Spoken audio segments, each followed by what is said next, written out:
Wait, this wasn't a guarantee. What the fuck? Squad Busters failed where Brawl Stars succeeded. Yeah, that's probably the title of the video, but considering how similar yet different the two games are, this couldn't be any more true. 2024 was a wild year for Supercell games, mainly because of Brawl Stars' massive growth and the global release of Squad Busters, the first Supercell game to get a global launch in over 5 years. In this video, we're going to talk about both of these games and how one of them checked every box that the other failed to check. Squad Busters was announced on January 31st, 2023. The big selling point of the game was that, for the first time ever, everyone is finally together. In other words, characters from Supercell's live games were joining together for a new game. On that same day, a closed beta was announced for Android users in Canada that lasted from February 6th to February 16th. The game was clearly in a primitive state, at least compared to how it looks now, with fewer characters and worlds being available. Even the gameplay was different in that there were no fusions or modifiers, just normal gem hunt and nothing else. Additionally, the progression system wasn't as unique as it is now, and was comparable to that of Clash Royale, to where you had to gain experience for your characters to level them up. There were no babies, supers, ultras, or ultimates. The premise of the game, however, stayed the same. It was still a 10-player free-for-all where the objective was to collect as many gems as possible by farming monsters or taking out enemy squads. The game, like I said, was still in its infancy stage back then, but it was fine because it was clearly a work in progress. The closed beta served as a means to gather feedback on the game's overall performance and objective. Fast forward 3 months later, on May 19th, 2023, Squad Busters announced their second closed beta that lasted for 7 days, from May 22nd to May 29th. The second beta introduced plenty of changes, including mods, Royale World, spells, fusions, quests, plaza decorations, and more. This beta was also an Android-only beta, but expanded to Spain and Mexico in addition to Canada. Similarly to the previous beta, this beta was launched to get more feedback on the game, as well as feedback on new additions to the game. While this was the last time Squad Busters was playable in 2023 and the last time we heard anything about the game, people were still excited about what future lies ahead for Squad. Squad Busters announced on April 2024 that the game was moving into an open beta. Usually, open beta is the biggest step a Supercell game takes to go global. This beta introduced the baby progression system, portal energy, mega units, the battle bag, gem pass, beach world, squad league, game rooms, and more. This open beta was released on April 23rd and was available for both Android and iOS in Canada, Mexico, Denmark, Spain, Norway, Sweden, Finland, and Singapore. Normally, when a Supercell game goes into open beta, it takes at least a couple of months for the developers to gather data, metrics, and feedback about the game and make a decision on whether or not the game should be released globally. Clash Royale had a 2-month beta phase before its global launch. Brawl Stars took a bit longer and went global after a beta phase of over 500 days. Squad Busters, on the other hand, took a very unorthodox approach and announced a global launch only 2 days after open beta.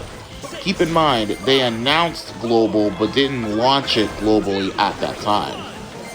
This was a weird decision that garnered mixed reactions from the community. On one hand, people were excited about the immediate decision of a global launch and couldn't wait to have the game available worldwide. On the other hand, there were people who were worried and even upset because the game didn't get enough testing to be worthy of a global launch. Additionally, there were an even smaller group of people, myself included, who were upset that Squad Busters was a game that was chosen over Supercell's previous open beta game, Clash Mini, despite the latter having an open beta period of over 2 years. It also didn't help that Clash Mini was shut down the same day that Squad Busters announced a global launch. After all, Supercell is notorious for canceling way more games than they release globally. Brawl Stars, for example, barely made it to a global launch and was initially scheduled to get killed. Supercell has very high expectations for their games. They want to make games that are played by millions, make millions, and are remembered for millions of hours. Point is, they want to make successful games that are played by many and remembered forever. So for Squad Busters to launch worldwide with minimal playtesting in comparison to other Supercell titles, it was definitely something that almost no one expected. Squad Busters launched globally on May 29, 2024. Initially, it was pretty hyped up since, again, this was Supercell's first worldwide title in over 5 years. The game featured characters from all 5 of Supercell's global games. The game was advertised in all 5 Supercell games and amassed a total of over 40 million pre-registrations across iOS and Android. There was even a launch trailer for the game that sits at 29 million views at the time of this video on the Squad Busters YouTube channel, the most viewed video on the channel, again at the time of this video, and it starred TikTok and media stars cosplaying as Squad Busters characters. There was definitely interest for this game, and people were excited to try it out. Then people tried the game out, and it was overall disappointing for the majority. The chaotic nature of the game was too much for many players, with some even saying that the game lacked depth and strategy.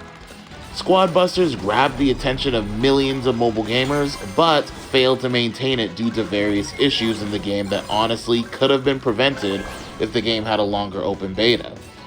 Speaking of a longer open beta, on June 14th, 2017, Brawl Stars was announced to be the next Supercell game to go into open beta after the success of Clash Royale, and was released only for iOS devices in Canada the following day. This is a huge contrast to Squad Busters open beta, because Squad Busters was available for both iOS and Android in 8 different countries, including Canada. For an open beta, Brawl Stars' beta didn't feel very open. Now, I'm not going to go over every single change that was made over the course of the beta, but I will say that when the game first released, it was in portrait mode, with only 15 brawlers, 4 game modes, and brawl boxes. Over time, the game started to improve with new additions such as new brawlers, new progression systems, new graphics, new game modes, and the once infamous landscape mode. Notice how I use the word infamous to describe landscape mode. During the beta, a lot of people didn't like the shift from portrait to landscape. However, the developers later mentioned that this change was a necessary change in order for the game to reach its full potential. When Supercell launches beta games, they look for 2 key metrics: monetization and player retention. While Brawl Stars was a portrait game, the metrics were underperforming for Supercell's strict standards, and the team needed to find a way to improve those metrics, primarily player retention, in order for the game to have a chance at global. The alternative would have been to kill the game, which would have been an even bigger disappointment to the community Brawl had developed at this time. The result? Improved metrics, but not enough to where the team felt comfortable to launch the game globally. Months later, Supercell decided to take their biggest risk yet, and launch the game on Android devices in select countries. This was huge at the time, because Brawl Stars was the first Supercell game to have an Android beta. Most other Supercell beta games, up until that point, were released exclusively on iOS, so a lot of people were thinking that this was a sign of global coming soon. Well, not really. The decision to release on Android was considered a Hail Mary move because, like I said, Brawl Stars wasn't even halfway close to Supercell's high standards. The team kinda got desperate around this time and pretty much said, "F*** it, let's release it on Android." The developers weren't confident in this decision and actually started making plans to kill the game and disperse their talent to other Supercell games. But then the unthinkable happened. The metrics improved drastically. Was it close to what Supercell was looking for? Not exactly, but it was a massive improvement nonetheless, the biggest improvement in the beta's history. After careful review of the metrics, it was determined that Brawl Stars was still not at the level of quality they're looking for. However, the team was so hell-bent on the game that they ultimately decided, let's just go for it and launch it globally. At that point, the game had already made huge strides, and it was evident in the massive improvements in player retention. Brawl Stars, after 16 months of open beta, got the green light for a global launch. It became the 5th Supercell title to be fully released. The payoff was immediately successful too, because unlike Squad Busters, Brawl Stars kept a good relationship with the global player base and was admired by millions of players worldwide. The team was also able to maintain the game's success for years, and while it was on a decline in 2023, they more than made up for it with an explosive 2024, the best year for Brawl Stars in terms of popularity.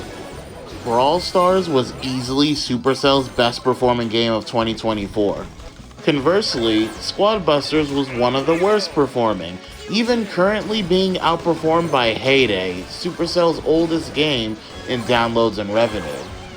Now that I've explained the history of the two games, it should be a bit more clear as to why the two games had such polarizing performances. Brawl Stars took its time to become as great of a game as possible, and while it was far from perfect around global launch, it was high quality enough to expand its dedicated player base and still attract new players to this day. Squad Busters, on the other hand, is just struggling. It seems like the game's performance and overall interest is declining more and more, with many people dismissing it as nothing more than a walking simulator. Even Supercell CEO Ilkka Paananen admitted that Squad Busters, quote, has not yet scaled up to the game team's or Supercell's aspirations, a disappointing but challenging truth. The team is aware of the game's lackluster performance, but now the question is, why did Supercell choose to rush the game's global launch? Why not give Squad Busters the same beta testing treatment that other Supercell games had, many of which were killed during? Well, most of it has to do with the fact that Supercell hadn't released a game in over 5 years, like I said earlier. The gaming industry is such a dynamic niche. Everything about it is always changing and evolving. Consumers are always very demanding in what's available in the gaming market, and constantly seek out new games worthy of their time and money. Supercell acknowledged this truth and realized that they can't continue to stay fixated on fulfilling their strict game standards to make the next big thing, the next breakout hit. The gaming scene in 2024 and 2025 has changed a lot since the late 2010s, and game developers have to adapt to changes that appeal to the consumer base and make the next big thing. In 2020, it was Fall Guys and Among Us, the latter of the two being a sleeper hit. In 2021, Genshin Impact and Resident Evil Village. In 2022, it was Elden Ring and God of War Ragnarok. In 2023, Tears of the Kingdom and Baldur's Gate 3. The point is, consumer demands shift so easily, and while there are outliers like Among Us, or in Supercell's case, Brawl Stars, where the game reaches peak popularity years after its release, it's important for companies to keep up with the trends and continue offering high-quality games for the consumers to play. Additionally, Squad Busters amassed plenty of interest during its closed beta phases, according to Squad Busters Game League Aino Yoas, who claimed that, quote, the Squad Busters team had good early metrics from the 120,000 plus players in the most recent closed beta. Squad was consistently the favorite new game among our creator community. We regularly share our games in development. Our partners, Apple and Google, were very excited about the game. While we don't know the exact metrics of Squad Busters during its closed beta, it seemed to be clear to the dev team that the people were, in fact, very interested in Squad Busters, even capturing the attention of Apple and Google. Another driving factor of the game's global decision, like I mentioned earlier, was the pressure from Supercell to release a new release after 5 years. While the metrics they gathered weren't entirely conclusive due to the short time period the data was collected, Supercell wanted to step out of their comfort zone and take a risk with Squad Busters the same way they took a risk with Brawl Stars. The Game Leak continues by proclaiming that, quote, we wanted to make sure we do not fall into the trap of analysis paralysis, and wanted to be bold and take risks. We believe that taking risks is a critical part of Supercell culture. We do not want to become a company that is so tied up with success that we don't dare risk failure." End quote.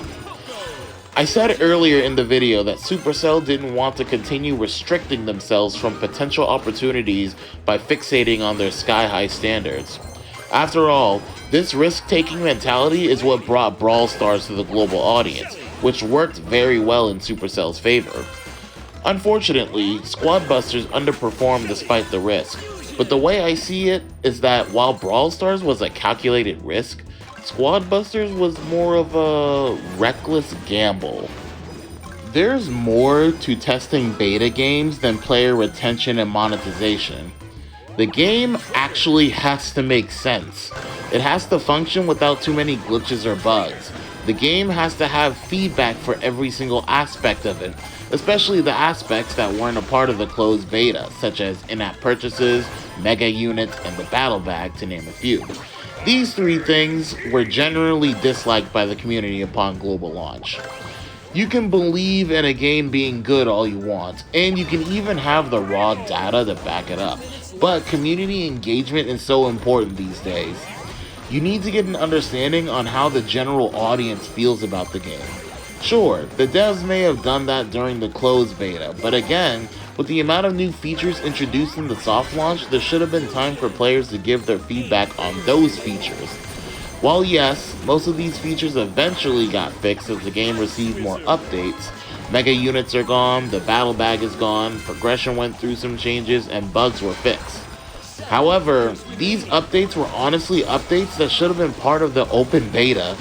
The dev team shouldn't have waited until after global to fix issues that could have easily been fixed during soft launch, because now that the product was launched with those issues, that's what the general audience is going to remember the game as: a walking simulator riddled with issues.